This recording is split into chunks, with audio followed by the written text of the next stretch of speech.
إذا هذه هي الأجواء متابعينا الكرام، حنا كنتابعوا معكم هذا البث المباشر هنا من مدينة تطوان. الأجواء مميزة، كيعرف الشارع محمد الخامس متابعينا الكرام، مجموعة من الزوار اللي جاو للمدينة باش يستمتعوا بالأوقات ديالهم خلال هذه الفترة من فصل الصيف. النموذج هو هذا من شارع محمد الخامس، واحد من أشهر شوارع المدينة. أجواء مميزة، أجواء استثنائية كتعيشها المدينة، ونحن على بعد أيام قليلة من انطلاق احتفالات ديال عيد العرش المجيد،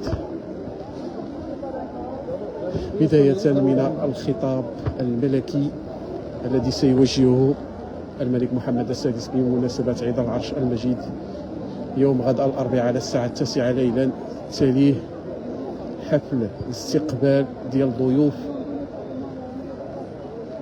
الملك محمد السادس بساحة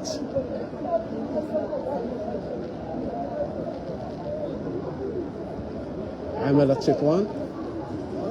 ويوم الجمعة أو صباح يوم الجمعة غادي يكون أداء القسم، من بعد غادي يكون متابعينا الكرام كذلك حفل الولاء مساء يومه الجمعة بعد العصر مباشرة. إذا هذه هي الأجواء متابعينا الكرام، حنا كنتابعوا معكم هذا البث المباشر من مدينة تطوان. أجواء استثنائية كتعيشها المدينة. هذه هي ساحة الجلاء، وبالقرب منا كاين العمارة ديال دار الطير. هذه هي العمارة ديال دار الطير، ومباشرة حداها متابعينا الكرام كاين الساحة ديال المشوار السعيد ديال القصر الملكي العامر هنا بمدينة تطوان. إذا هذه هي الأجواء، وحنا كنتابع معكم هذا البث المباشر. أجواء جميلة كتعيشها مدينة تطوان كيف كتشاهدوا معنا، أجواء مميزة. حنا كنتابعوا معكم الأجواء ديال فصل الصيف. غادي نمشيو للساحة ديال الجلاء نشوفوا شنو وقع في هذه الساحة اللي غادي تشهد احتفالات كبيرة، بداية من أداء القسم ديال الضباط المتخرجين، وغادي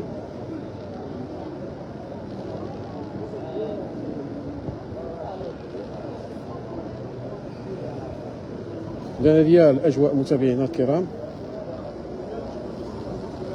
كيف قلنا غادي نحاولوا أننا نقربكم منها.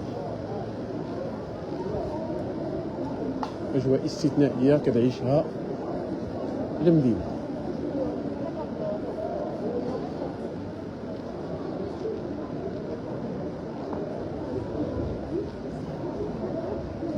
والأجواء صراحة مميزة جدا هنا بمدينة تطوان كيف كتشاهدوا. هذه هي الأجواء تبارك الله. اسمح لي خايلة ولي قصحته اسمح لي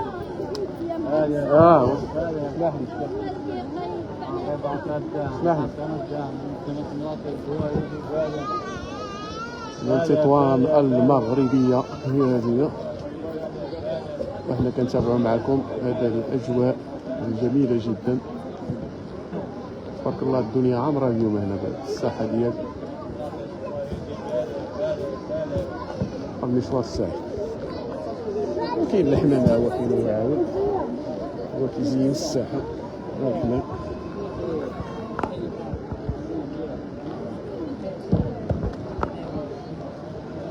بأجواء استثنائية في القصر الملكي العامر بمدينة تطوان.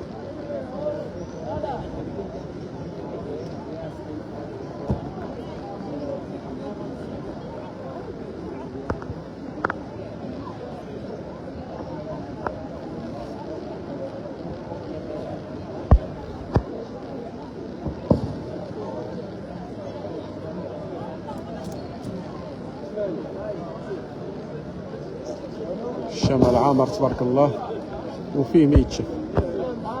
يعني اللي غادي يجي لتطوان فهو غادي يستمتع بالاوقات ديالو.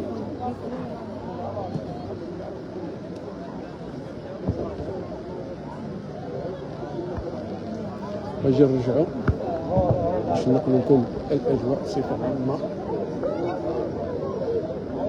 هنا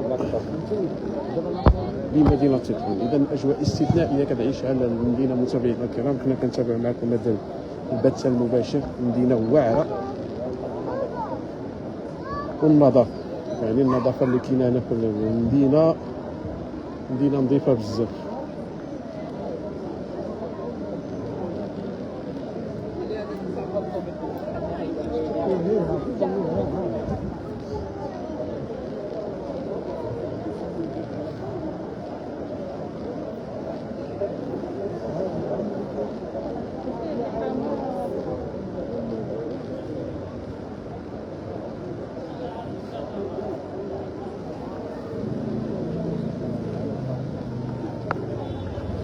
هذه هي الاجواء متابعينا الكرام. نتمنى صادقين ان نكونوا وفقنا، وغادي نرجع لكم من خلال مباشر اخر.